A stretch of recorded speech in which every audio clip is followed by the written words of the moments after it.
সাতক্ষীরার আশাশুনিতে ভেঙে যাওয়া বেড়িবাঁধ তৃতীয় দিনেও মেরামত হয়নি। শত শত পরিবার পানিবন্দী হয়ে পড়েছে। অনেকেই বাড়িঘর ছেড়ে বেড়িবাঁধে, কেউ অন্যত্র আশ্রয় নিয়েছে। এ বিষয়ে বিস্তারিত জানাতে বিছট এলাকায় আছেন রিপোর্টার মমতাজ আহমেদ বাপি। সরাসরি যাচ্ছি তার কাছে। আমি এখন আছি সাতক্ষীরার আশাশুনি উপজেলার বিছট গ্রামের সেই ভাঙন কবলিত এলাকায়। এখন ভাটায় পানি নামছে, আবার জোয়ারে পানি উঠবে। তৃতীয় দিনেও ভাঙনের এলাকায় কোনো কাজে হাত দেওয়া হয়নি, যা আমরা দেখছি।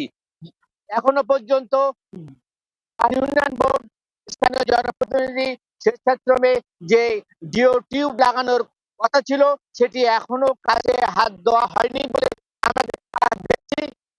তবে পানি নামার পরে এই যে তারপরের দিকে আবার জোয়ারে ভরে যাবে সমস্ত গ্রাম, গ্রামের পর গ্রাম আবার নতুন করে প্লাবিত হবে। ঘরের পানি নামছে, আবার ঘরে পানি উঠবে। এই জন্যে যে ক্ষতি হচ্ছে, সেই ক্ষতির হাত থেকে রক্ষা করতে এলাকাবাসীর একান্ত দাবি, তারা যে কোনো ভাবেই হোক না কেন চাই। টেকসই একটি বাঁধ হলে তারা জীবনে বেঁচে যায়। প্রতি বছর এইভাবে বাঁধ ভাঙবে, আর ভাঙবে তাদের কপাল। এই কপাল ভাঙা হাত থেকে বাঁচতে তারা বারবার এই পানি উন্নয়ন বোর্ড, স্থানীয় জনপ্রতিনিধি, প্রশাসনের কাছে দাবি করে আসছে। কিন্তু স্থানীয় প্রশাসন এটার দ্রুত দিকে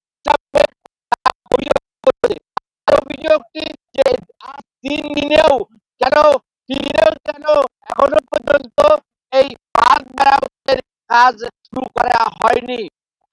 তারা এই বাঁধ মেরামতের বাঁধ বাঁধ মেরামতের কাজ শেষ করার সর্বশেষ বাঁধ ভবনের সর্বশেষ প্রস্তুতি এই ছিল সাতক্ষীরার আশাশুনি ভিতর থেকে। সরাসরি যুক্ত ছিলাম সাতক্ষীরায়।